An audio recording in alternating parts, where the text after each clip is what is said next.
मुंडा आम ग्राम है ढोड़ीखोल एटा लुहरा साही बासिंदा आम ग्राम पंचायत सिरी ब्लॉक जमुनगिरा और डिस्ट्रिक्ट संबलपुर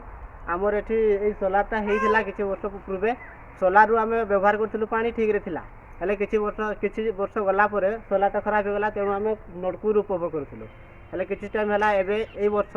किसी विगत गोटे मस पूर्वर किसी लोग आसी गवर्नमेंट रू कहले सजेदेबू सजेवाई आसी कौन है जानी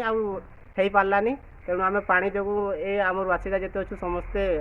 असुविधा उपभोग करुँ पाखे स्कूल कि अंगनवाड़ी ठार आणिक व्यवहार करुँ सेटा भी बहुत दूर हो जाऊँगी आमको बहुत कष्ट माने उपभोग कर समस्ते पानी आनी आनी तेणु सरकार को आम समस्त विनती की अनुरोध आप शीघ्र आमर ये गाँव में किसी सुविधा रिपेयरिंग कर दिंतु ना किसी नुआ नलकूप देले आम समस्ते ठीक पानी पाई पारबू आ बंची पारबू।